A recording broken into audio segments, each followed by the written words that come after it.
Ada caranya untuk ngecek. Baru dipelajari, ngomongnya harus panjang lebar, anaknya harus percaya sama orang tua. Kalau anak, ibu ngomong takon-takon, oh nggak bisa, saya kasih cara ini nggak bisa. Anak harus terbuka dulu dengan orang tua. Anak mau cerita, anak percaya dulu dengan orang tua. Anak nyaman dulu cerita dengan orang tua. Kalau anak sudah nyaman cerita dengan orang tua, saya kasih caranya gampang. Cuma ngobrol. Gampang kok bikin cara anak ngobrol. Dielus-elus punggungnya, nanti dia cerita apa aja. Makanya dukun pijet paling tahu rahasia orang kan.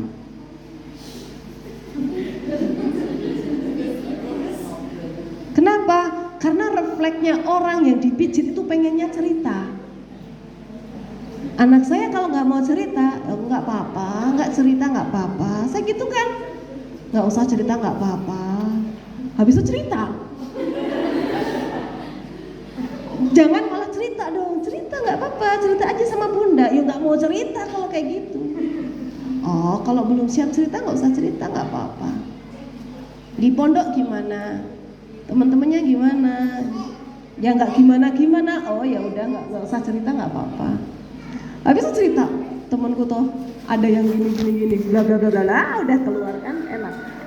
Dengan suami juga bisa tuh dipakai. Bagus lagi. Dengan istri bagus lagi. Kalau istri bilang, kenapa dek kok ngambek? Gak apa-apa. Bener gak apa-apa? Gak apa-apa. Oh ya udah gak apa-apa. Dielus-elus.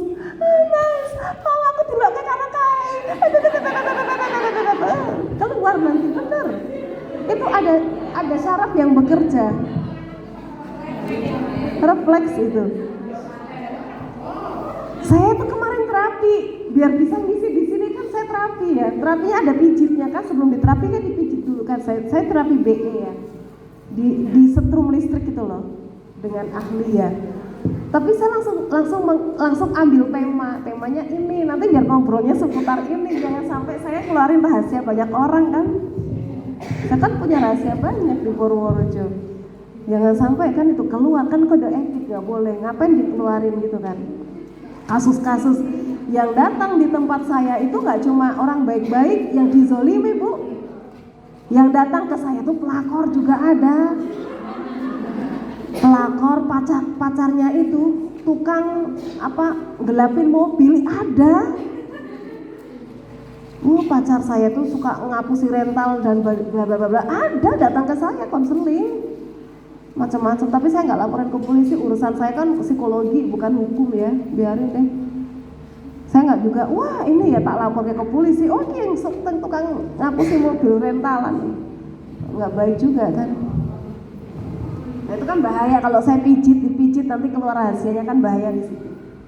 Kita lanjutkan lagi, negeri penuh candu, candunya tidak hanya candu narkoba tetapi juga pornografi. Ini yang harus diwaspadai, gitu ya. Oke, anak kita perlu diawasi. Nah, kecanduan gadget pada anak. Oh, ada yang perlu diperbaiki? Cek. Oh, gitu ya. Suara saya juga agak bindeng soalnya juga. Oke. Nah, ini gangguan jiwa karena kecanduan gadget yang ini ya. Ini pasien rumah sakit jiwa karena sudah tidak bisa lepas dari gadget. Ternyata setelah disetting mantap ya. Harus melibatkan bapak-bapak ini. Sentuhan bapak-bapak, Masya Allah. Sentuhan di itunya. Ibu ini. Rumah sakit jiwa Jawa Barat gitu ya. Kebanjiran pasien anak pecandu handphone. Di Jogja juga sudah ada tempat khusus rehabilitasi kecanduan gadget. Tapi apa ya harus ke sana gitu ya. Jangan sampai kecanduan baru kita sadar betapa pentingnya anak itu dalam pengawasan, kan begitu. Dijaga gitu ya Bu ya. Saya bilang anak saya hafal Quran. Boleh nggak main HP? Boleh nggak si penghafal Quran itu mainan HP? Boleh. Saya kasih ke dia, saya ngomongnya bukan, nih tak kasih HP, awas kalau mainan terus, hafalanmu hilang kabeh, rasakno dhewe. Percuma nanti kalau kamu murojaah hilang tek sakarepmu. Enggak kayak gitu. Bunda percaya, kamu bisa dipercaya. Selesai. Udah gitu aja, nggak usah ngomel-ngomel. Semakin banyak kita ngomel, semakin nasihat kita tidak didengar oleh anak kita. Itu rumus. Kenapa anak saya ngeyel? Pertanyaannya, ibu sering ngomel nggak? Kan di situ. Ada materi khusus itu agar anak mudah dinasehati. Kemarin saya nggak sampaikan itu.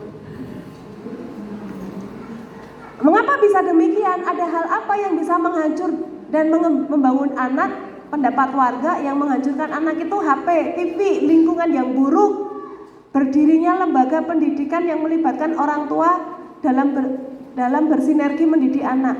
Sedikitnya gitu ya, mendidik anak tapi orang tuanya tidak terdidik. Nah ini nih lembaga yang bagus nih, ada kayak gini, ada melibatkan orang tua dalam mendidik anak, ini contohnya. Tapi sedikit, sekolahan yang kayak gini tuh sedikit. Wes yang penting anaknya sekolah, wes sak neng omah ya urusane wong tuane. Tidak begitu. Saya kalau ngasih PR murid saya punya pelajaran Sasiah Islamiyah atau Muslim Character Building. PR-nya mencuci piring di rumah. PR-nya membuatkan ibu teh. Saya kalau ngasih PR murid saya gitu. PR-nya mijitin ibu yang pulang kerja karena capek. PR-nya menawarkan bantuan. Bu, aku bantuin apa hari ini? PR-nya bilang sama bapak. PR-nya maghrib, menjelang maghrib nutup pintu, nutup jendela sambil baca basmalah. PR saya cuma kayak gitu. Salimnya itu harus dicium, tangannya gini, harus dicium, gini. Nggak boleh gini, nggak boleh gini, nggak boleh gini. Orang kalau cium salim orang tuanya dicium gini, gitu. Itu tawadhu. Anak tawadhu lebih mudah dinasehati. Tapi anak sekarang kalau salim sama orang tuanya cuma gini, makanya sulit dinasehati. Itu salah satunya. Ada SOP-nya, salimnya belum benar, murid saya disuruh gini dulu. Harus yang benar, harus gitu, pakai hidung gitu. Makanya di sini saya ada parfumnya. Nanti murid-murid salim tuh wangi gurunya gitu ya. Kan masih kecil nggak apa-apa, yang salaman sama saya kan hanya anak-anak kecil, jadi nggak apa-apa. Itu ya. Kemudian yang membangun anak, lingkungan yang baik, rumah atau pesantren, ini yang bisa mendidik anak kita menjadi baik. Pola asuh yang sesuai dengan Al-Quran dan Sunnah, keluarga yang harmonis, komunikasi keluarganya itu efektif, keluarga yang harmonis, ini penting. Saya punya murid, Bu, murid saya rewel, umurnya 14 bulan, nangis terus di sekolah di tempat saya dari jam 7, nanti diemnya kalau udah jam 2. Padahal pulangnya jam 3, sekolah di tempat saya tuh. Nangisnya gini.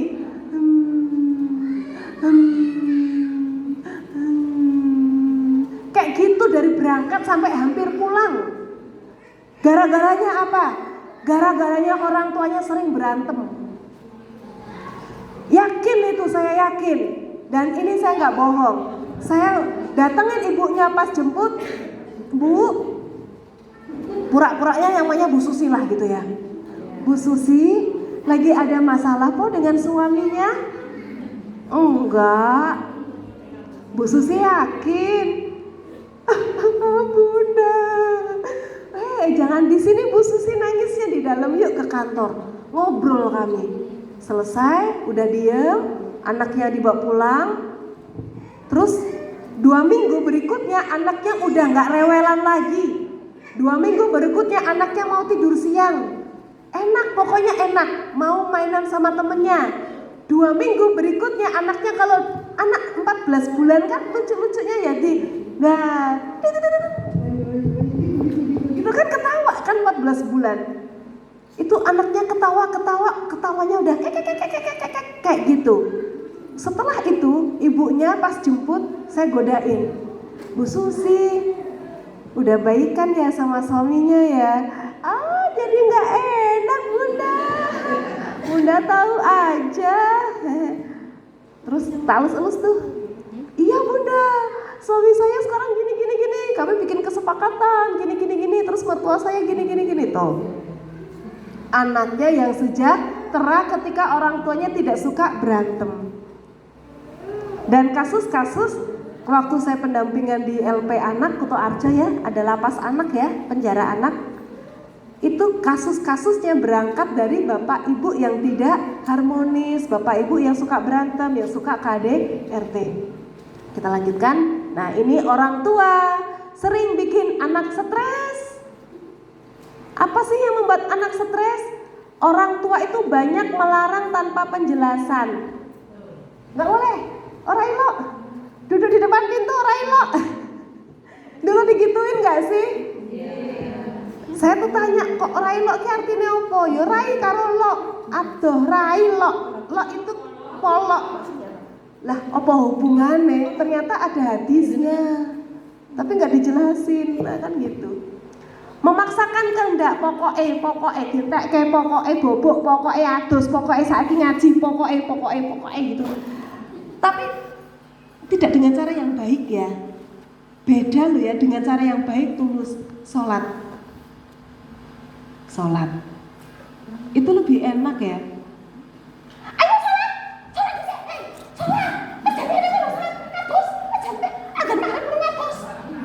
itu orang HP baik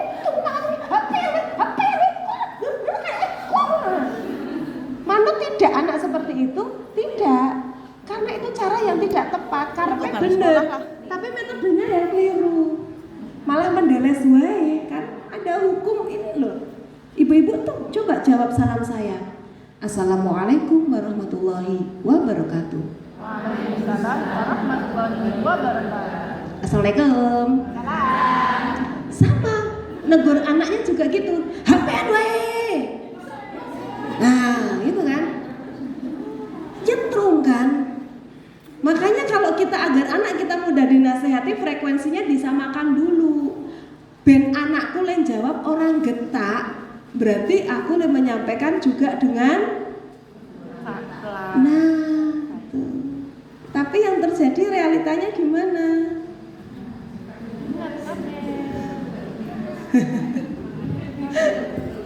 Bertengkar di depan anak, suka membanding-bandingkan anak. Ada kasus nih, suka membanding-bandingkan anak nih.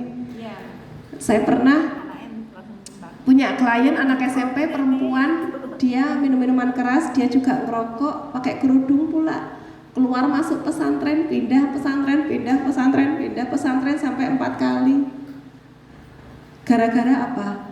Dibanding-bandingkan dengan masnya yang SMA. Ya Allah, sakit banget Bu dibanding-bandingkan tuh, meskipun saya tuh ya belum pernah ngerasain kalau dibanding-banding kayak gitu. Pernah deh saya mbok kaya lho sregep memang ibune kok nyapu ya ini gek tangi kok tetangga saya kayak wis nyapu ketemu esuk kowe gek tangi ya digituin ibu saya. Cuma saya dalam hati waktu itu penak ya ndek ibu kayak atau ngomel-ngomel. Cuma tak batin kan enggak boleh ngomong kayak gitu sama orang tua. Nah, yang ini klien saya itu dia sengaja ngompol pipis di asrama, di pesantrennya, biar apa? Biar dibully temen, terus nanti dia dikeluarin dari pesantren. Jadi dia sengaja membuat kesalahan-kesalahan kayak gitu. Intinya seperti itu ya, pindah-pindah sekolah berkali-kali kayak gitu ya. Gara-gara apa? Ibunya sering membanding-bandingkan dia di hadapan orang lain. Iki rapanya nek mas iki ngene nek iki ngeyel banget nek mas iki sinar rasa dikon nek adine dan sebagainya. Ujung-ujungnya dia ingin pergi dari Purworejo lah, intinya gitu. Sekarang saya belum lama ketemu ibunya, saya tanya, putranya gimana Bu kabarnya? Oh sekarang ikut tantenya di Purwokerto atau di mana gitu. Oh ya itu dulu pas konseling memang dia tidak pengen tinggal di Purworejo gara-gara orang Purworejo sudah tahu aibnya semua katanya. Semua teman-teman mama itu udah tahu kalau saya tuh nakal. Semua teman-teman mama itu udah tahu kalau aku tuh lebih jelek dari mas saya. Bla bla bla bla, dia ceritanya kayak gitu. Jadi aku sengaja sekalian aja aku nakal. Oh juga udah pada tahu kalau aku nakal.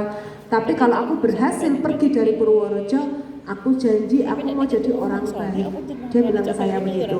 Nanti di sana aku mau jadi anak yang benar. Dia bilang gitu. Kemudian rencanamu gimana gitu ya. Aku pengen pergi meninggalkan Purworejo itu aja. Saya kalau masih di sekolah di Purworejo saya tetap mau pindah-pindah. Kalau saya di pesantren ini di Purworejo dimanapun pesantrennya saya tetap mau bikin masalah. Saya nggak mau di Purworejo, orang-orang udah tahu kejelekan saya. Sampai segitunya loh. Jadi pas mau konseling itu kan dia diantar ibunya, terus tapi wajahnya kan kelihatan nggak suka sama ibunya gitu ya. Terus saya bilang mau berdua apa mau sendiri, tapi yang saya tanya anaknya. Nah yang saya tanya ibunya nanti berdua aja, kan jawabnya ibunya gitu. Saya tahu ibunya mesti jawabnya berdua gitu. Terus anaknya bilang mau sendiri. Oh ya ibu silakan nunggu di depan. Saya ngobrol sama anaknya. Saya tanya, sepertinya kamu lagi sebel ya, bener nggak? Saya langsung tutup poin gitu ya. Tapi kalau nggak tutup poin kan nanyanya apa yang kamu rasakan saat ini, kan kalau konseling gitu ya teorinya gitu ya. Yes, intinya kayak gitu, iya lagi sebel. Intinya kamu sebel sama siapa? Sama mama. Sebel banget, iya. Selain mama ada yang lebih disebelin nggak? Enggak. Mama adalah orang yang paling menyebalkan di dunia, bilangnya gitu. Kenapa? Saya suka dibanding-bandingkan. Jawabannya begitu. Dan sekarang dia hidup bahagia tanpa mamahnya coba. Ya Allah, ada apa dengan mamahnya? Saya punya klien anak SD. Cerita nggak cerita ke saya, cuma nangis doang. Ditanya nggak mau jawab. Udah lama banget, hampir setengah jam lah jawab gitu ya. Ya wes tak kon nulis jawabannya ya saya gitu. Ya udah kalau nggak mau cerita, kamu lagi cemas. Kamu merasa takut. Takut sama siapa? Diem, tapi air matanya keluar terus matanya gini. Cuma gitu terus netes banter banget gitu ya. Takut ketahuan ortu. Ini 6 SD. Kenapa? Apa yang bikin kamu takut? Dia nulis nih. Hamil di luar nikah. Terus saya tak tanya, siapa? Saudara bukan? Saudara gimana? Kakak kandung, bukan kandung, sepupu. Masih SMP, wong dia anak SD toh. Masih SMP, SMA, kuliah. Ternyata udah kuliah. Tapi kayak gitu pun orang tuanya nggak tahu karena dia nggak dekat sama orang tua. Ini anak-anak sekarang itu nggak banyak yang dekat sama orang tua. Saya juga heran ya. Nggak mau cerita ada apa-apa. Wong ada masalah sebesar ini nggak mau cerita sama orang tua. Karena orang tuanya galak. Orang tuanya galak ya. Oh jadi anak nggak mau ya. Jangan jadi orang tua galak bu. Nanti kalau anak kita ada apa-apa kita nggak tahu loh. Bahaya loh kalau orang tuanya sendiri aja nggak tahu nanti gelo nyesel banget. Ya Allah ternyata selama ini kamu menderita begini. Ujung-ujungnya itu tadi BUNUHDIRI yang itu tadi itu. Ujung-ujungnya kan gitu. Harus ngomong baik-baik sama anak, sering ngelus-elus anak gitu ya. Biar anak itu gampang cerita gitu ya. Jangan ngeles tonggone, nanti gibah nanti jadinya. Suka membandingkan anak terus terlalu keras dalam memberikan sanksi. Ini ada anak murid dihukum nggak apa-apa, nggak takut. Ternyata di rumah disabet pakai selang, ya udah. Biasa. Suka memberi label negatif pada anak. Bu Susi ini anak saya nih ngeyel, ini anak saya ini. Tolong ya Bu Susi titip tak sekolahin di sini tuh biar nggak ngeyel. Anak saya nih suka main HP aja nih. Tak sekolahin di sini biar nggak HP-an lagi. Wah ini label anak. Oh aku suka ngeyel. Oh iya ngeyel tenang. Orang tua yang terlalu sibuk, sibuk apa ya? Bikin status. Orang tua yang tidak perhatian maka anaknya bisa menjadi stres. Toxic parent. Orang tua yang beracun itu yang apa? Yang menuntut anak seperti yang orang tua mau. Pokok men gitu ya. Saya nggak pernah memaksa anak saya hafal Quran, nggak maksa. Saya tidak melarang anak saya pacaran, tapi dia memutuskan sendiri untuk tidak pacaran, kan begitu. Jadi biarkan itu dilakukan dengan kesadaran, jangan dipaksa gitu ya. Saya tidak, udah HP-nya sudah, enggak. Kalau anak saya dikasih timer TikTok itu satu kali 24 jam itu dipakainya 2 jam. Saya pakai, loh kok TikToknya nggak bisa dipakai? Iya bun, aku udah pakai 2 jam. Oh gitu ya, bisa dipakai lagi kapan? Besok pagi, Kak, jam 00. Dia batasin sendiri. Instagram anak saya bisa buka, tahu semua, linknya lewat saya semua gitu ya, enak. Terus terang jujur, sini dia lagi mainan HP, boleh nggak? Baca, boleh. Yang diarsipkan boleh nggak? Boleh. Buka WA-nya boleh nggak? Boleh. Buka galeri boleh? Boleh. Nggak di password enggak.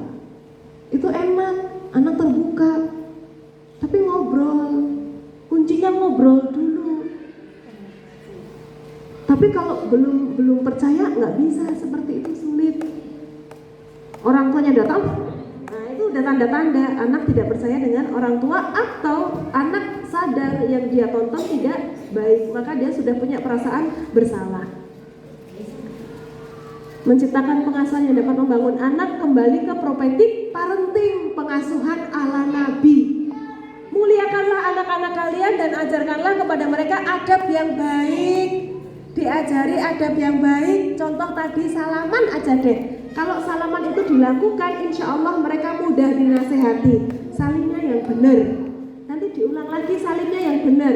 Kalau masih sulit, gitu ya, masih umur-umur segini sulit, kita contohin, nggak apa-apa. Kita mencium tangan anak kita tuh nggak apa-apa. Rasulullah itu juga suka mencium tangan anak-anak kecil, kan gitu. Wahai kaum muslimin, didiklah anak-anakmu sesuai dengan zamannya, karena mereka hidup bukan di zamanmu, kata Ali bin Abi Thalib. Sesuai zamannya. Anak hidup di zaman gadget ya nggak apa-apa, dididik sesuai zaman gadget, tapi dididik yang tepat gitu loh. Bukan paton yang nggak boleh dilihat anak-anak itu video pendek, short video yang YouTube, yang TikTok itu jangan ya. Itu lebih berbahaya dari main game, kerusakan otaknya, merusak konsentrasi. Murid saya tuh yang ADD kayak gitu tuh, attention deficit disorder, gangguan konsentrasi, nonton yang kayak gitu-gitu nggak bisa fokus. Saya punya murid SD kelas 1 minusnya udah 5, ADD anaknya, nggak bisa fokus, nggak bisa duduk lama, nggak mau lihat papan tulis, nontonnya, mainannya HP terus, video-video pendek itu bikin nggak fokus. Kenapa? Cepat, perubahannya cepat, pergantiannya cepat, belum sempat mencerna udah ganti cerita, dan ceritanya acak mau habis bahas ini. Beda kalau dibacain buku, kalau buku itu kan teratur, beda ya. Saya kalau punya murid gak jadi daftar, Bu Susi maaf gak jadi nih sama simbahnya, belum boleh, besok nunggu setahun, besok nunggu 2 tahun, gak apa-apa, malah bagus sama simbahnya, cuma 1 tok, jangan dikasih HP, please, itu tok. Murid-murid saya yang pada belum bisa ngomong itu juga rata-rata karena kebanyakan HP. Kenapa? Karena matanya kerja, telinganya kerja, mulutnya tidak kerja. Itu jadi serba salah ya sekarang ya. Anaknya dikasih HP biar apa? Biar diam gitu ya. Biar diam sekarang. Nanti SMP itu ngerasainnya. Aduh beratnya. Dan terapinya mahal. Terapinya itu nek di Purworejo itu 700.000 1 kali pertemuan. Anak kecanduan kayak gitu. Padahal nggak bisa 10 kali pertemuan nggak sembuh kayak gitu, belum tentu sembuh. 10 kali udah 7 juta. Paling nggak butuh 20 kali.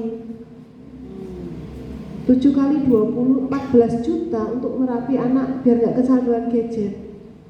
Itu pun juga kurang lama itu terapi 20 kali itu, benar. Itu ya, jangan sampai rusak. Boleh main HP, boleh diarahkan yang baik, itu aja, diawasi, ditunggoni. Nek perlu main HP-nya bareng. Saya tuh udah nggak punya TV sejak tahun 2014, saya udah nggak punya TV karena membuat nggak harmonis nanti kan. Ngobrol yang dilihat TV itu ya. Membentuk akhlak Islami anak dengan menanamkan adab. Anak diajak sholatnya yang laki-laki mulai diajak ke masjid. Kalau saya berbagi pengalaman, anak saya kelas 5 SD sedih ketinggalan makmum. Jadi makmum masbuk, anak saya pulang-pulang sedih. Dulu-dulunya 7 tahun dibopong suami saya dibawa ke masjid kalau subuh. Subuh di masjid tuh nggak salat subuh, tidur bu, bener. Dibopong, ditaruh, tinggal sholat, bawa pulang. Itu doang. Tapi kan telinganya dengar itu. Kita kan dengar kalau subuh itu kan adzan dengar toh. Apa-apa kan dengar. Suara keran kan kita dengar. Ada ayam kita kan dengar karena itu sudah gelombang otak kita sudah bisa mendengar segala sesuatu. Cuma matanya aja yang males melek kan. Anak kita juga gitu, 7 tahun itu gitu udah bisa. Makanya sekarang udah kecanduan ke masjid jadinya. Karena sesuatu yang dilakukan berulang-ulang itu bisa bikin kecanduan. Wong gibah aja bisa bikin kecanduan kok. Jadi orang itu kalau belum mendendengi tonggone itu lambene itu kayak gatel urung marem gitu loh.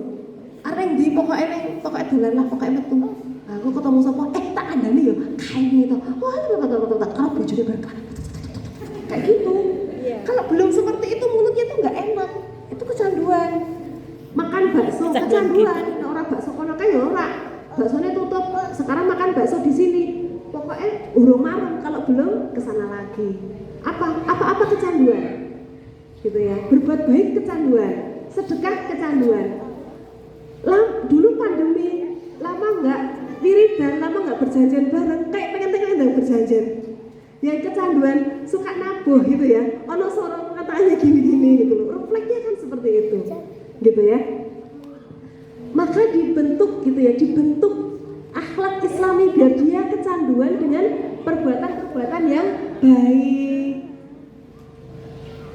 Oke, kita baca bersama-sama 1, 2, 3. Oh, ternyata mendidik anak zaman now itu sulit.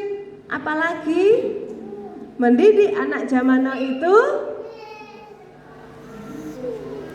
susah. Kenapa susah, Bun? Oh, mulai ngeyel. Kenapa anak ngeyel? Karena ibunya ngeyel. Karena ibu itu contoh. Kenapa anak ngeyel?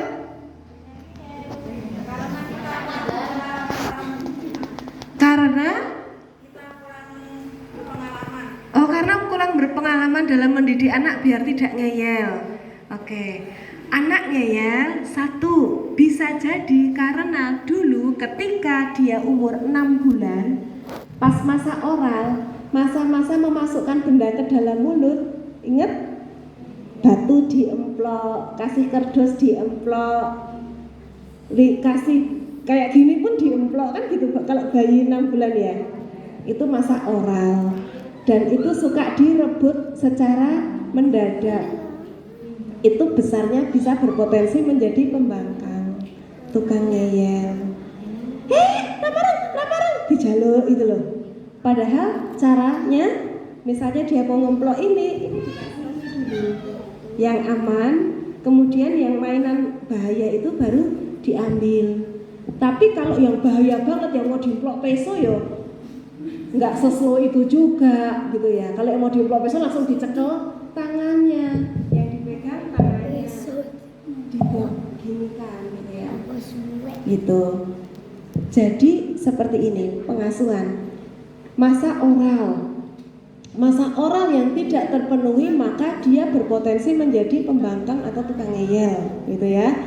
Masa oral itu terjadi umur 6 sampai 12 bulan.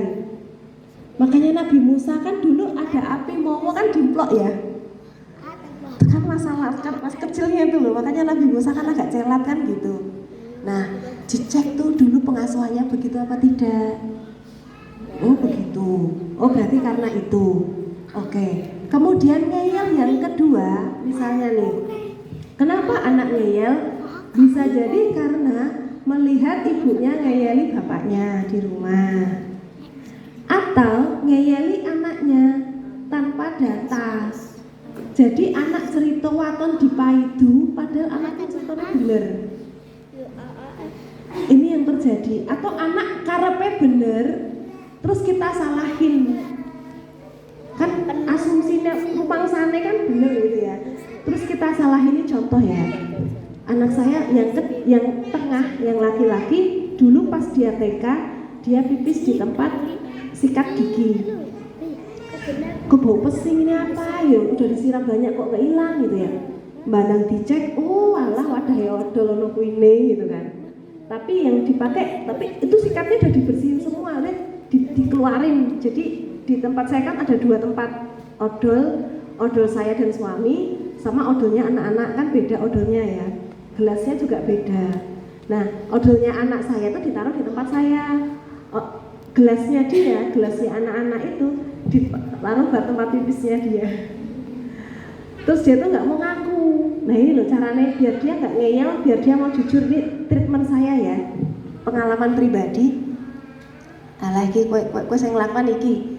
Mbak Yune tak tanya, kamu ya yang naruh di sini? Enggak. Oh, dilihat matanya. Oh, jujur. Enggak tenan iki.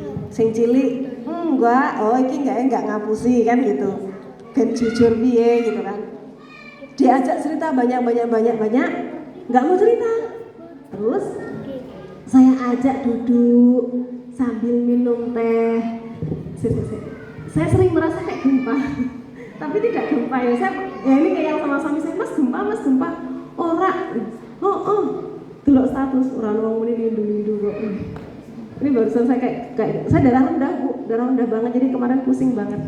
Nah, terus saya ngobrol sama anak saya, tak bilangin, tak ceritain, dulu pas bunda kecil, bunda pernah bohong loh sama Uti. Dulu tuh bunda mainan kabelnya kecampur, putus malam. Listriknya mati, tapi karena bunda nggak cerita sama Uti, Kako nggak tahu kalau ternyata yang bikin lampu mati itu kabelnya putus. Punya tetangga pada nyala, punya Kako kok nggak nyala. Ini kenapa punya kita kok yang nggak nyala? Terus habis itu bunda cerita, tadi aku mainan kabelnya putus. Habis itu Uti sama Kako nggak marah. Nah, terus anak saya bilang, aku juga pernah bohong sama bunda. Oh ya, bohongnya apa? Itu loh, yang naruh pipis di gelas itu dulu aku. Oh, kamu ya? Kenapa naruh di situ? Aku tuh penasaran. Kan aku tuh mimiknya susu coklat. Nanti warnanya jadi coklat apa enggak kalau ditaruh di situ? Coba. Kalau itu udah kita marah-marahin, coba nyesel enggak kalau ternyata tujuannya itu? Nyesel ya. Ternyata bereksplorasi. Ternyata dia ingin tahu, tapi udah dimarah-marahin. Nah, anak kalau kayak gini nih bisa trauma dengan orang tua, sehingga dia nggak mau cerita sama orang tua kalau ada apa-apa, itu nggak mau curhat, nggak mau berbagi cerita. Yus pokoknya lebih percaya sama orang lain. Ini yang bahaya. Bahayanya apa? Orang lain itu ya kalau bisa dipercaya, kalau tidak, gitu ya. Karena penjahat itu kalau ngomong baik toh. Yeah. Tukang utang sih loyal banget itu kan kalau ngomong baik banget tuh. Bu Susi jenengan ketok seger banget. Ngene saiki langsung ya. Oh, ngono kuwi dhisik saya tuh udah pengalaman gitu-gitu kan ya ora balik gitu ya. Banyak gitu ya ngomongnya baik-baik. Para pedofilia itu, Bu, para orang-orang dewasa yang mencari korban mangsa-mangsa anak-anak itu baik-baik, Bu.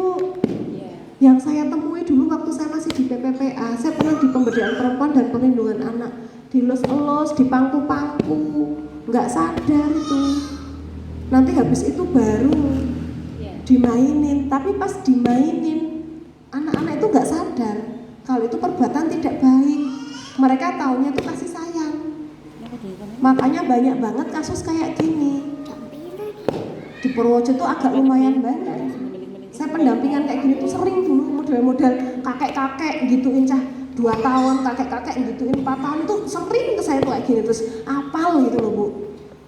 Kalau anak itu sering main ke rumah tetangga yang jeblet tetangganya kayak gitu kan, karena nggak nyaman sama orang tua itu loh. Biasanya tuh karena nggak nyaman sama orang tua, lebih sering main dengan orang yang nggak dikenal.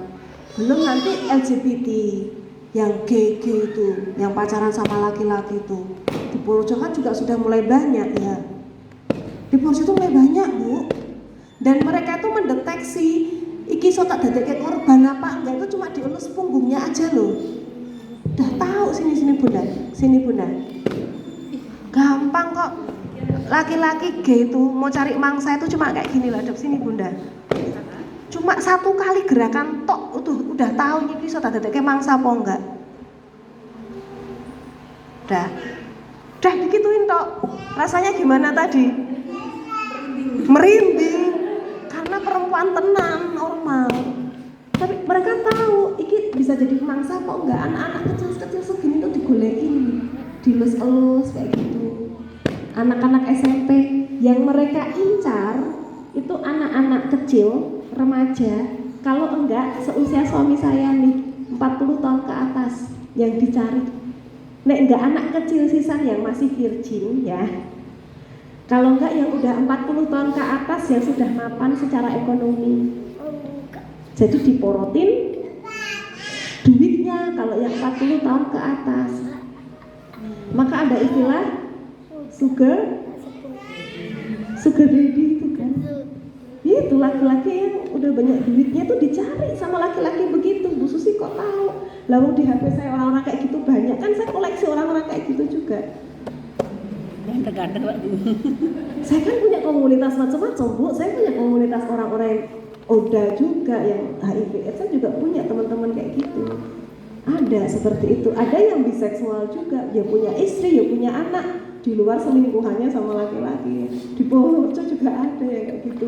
Jangan sampai anak kita kalau tidak nyaman dengan orang tua, mereka keluar dapatnya orang yang membuat dia nyaman tapi tidak baik, gitu loh. Nyaman tapi tidak baik. Kasus Babe, ingat kasus Babe yang memutilasi banyak itu? Salah satu dimutilasi di Grantong Bayang dekat saya sana. Itu kan korban-korbannya anak-anak kecil kan pada demo, jangan dipenjara, Babe jangan dipenjara, Babe orang baik, kan gitu. Padahal mereka korban pedofilia yang sudah dimutilasi 40 lebih loh. Tapi kata mereka orang baik. Anak TK yang saya terapi korban pedofilia, kakek-kakek, pelakunya kakek-kakek, korbannya anak-anak TK, itu yang nggak trauma kok, malah kecanduan, malah dia gitu-gituin sendiri sukanya pakai pensil, gara-gara si kakek-kakek ini di penjara. Coba umur 4 tahun kecanduan kayak gitu coba.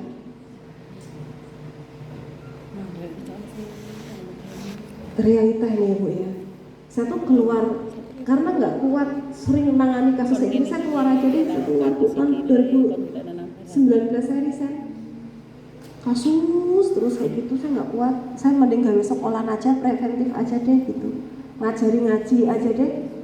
Daripada betino dengerin kayak gitu. Tapi ini realita ya Bu ya. Di Purworejo kayak gitu Bu, realita, jaga anak kita bener.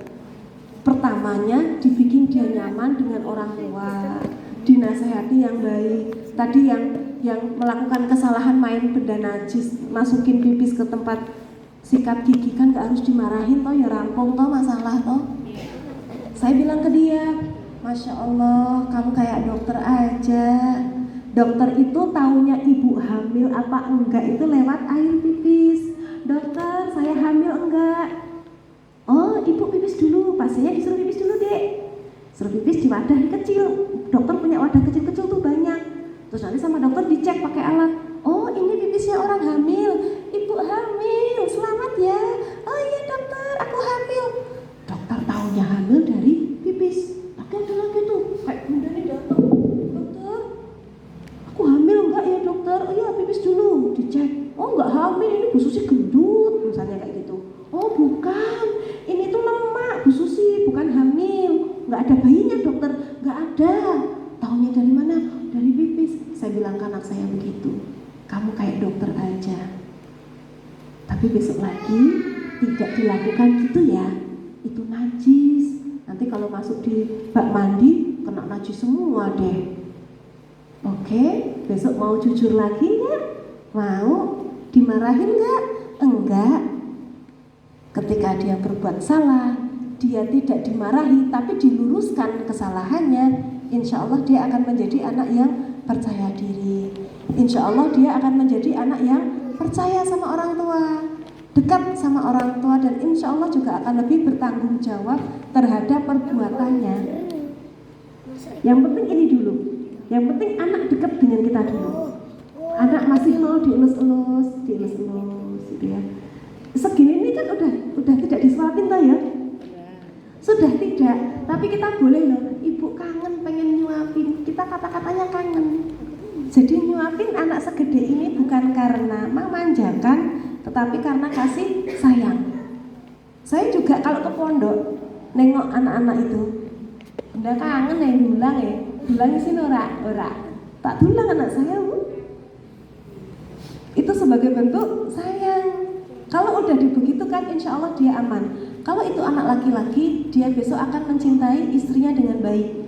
Dia akan menjadi pendidik yang baik untuk generasinya. Dan dia akan memperlakukan kita ketika tua itu dengan baik. Kalau itu anak perempuan, dia juga akan menjadi ibu yang baik. Dia tidak gampang terpengaruh hidung belang. Hidung belang, ada nggak sih hidung belang? Dia tidak akan terpengaruh oleh laki-laki yang nggak baik. Kenapa? Karena standar laki-laki yang baik adalah bapaknya. Bapaknya yang tanggung jawab, bapaknya yang tidak KDRT, bapaknya yang tidak suka ngamuk-ngamuk, bapaknya yang ngasih contoh baik. Oh, nek kurang sekolah bapakku, aku mau. Pasti standarnya di atas bapaknya. Maka yang saya sampaikan ke anak saya pernah bilang, ayah baik ya? Ya, alhamdulillah. Besok aku kalau punya suami kayak ayah enggak ya? Itu kelas 2 SD. Saya bilang, enggak lah. Anak saya, enggak. Suamimu enggak sebaik ayah, tapi jauh lebih baik dari ayah. Bisa Bun, insya Allah bisa. Yang penting kamu jadi anak baik. Nanti suamimu lebih baik dari ayah. Kita doain gitu, orientasinya begitu. Baik-baik, ini ikut di sini, ikut di masjid, pinter ya. Enggak berantem gitu ya. Ini pinter nih, yang kayak gini-gini nih pinter nih. Disampaikan terima kasih, tadi ikut acara, masuk ke dalam, tapi nggak berantem, nggak gangguin. Ini contoh yang baik, ini contoh imam masjid nih besok nih, contoh imam masjid tuh. Ketika melakukan hal baik kecil, kita sampaikan, kita apresiasi. Makasih ya Le, matur nuwun Le. Tadi ikut acara tapi nggak bikin ribut. Ada acara nggak minta pulang. Disampaikan ini dari tadi juga nggak rewel, masya Allah, barakallah. Disampaikan, ibu senang loh ngajak kamu pengajian di tempat pengajian, jarak nggak rewel. Besok kalau pengajian lagi ikut lagi ya. Nah gitu. Jadi di sini tuh mindset anak, aku adalah anak baik. Dia akan berperilaku menjadi yang baik. Sehingga mendidik anak zaman now menjadi lebih mudah. Alhamdulillah, jawabannya sudah berubah nggih.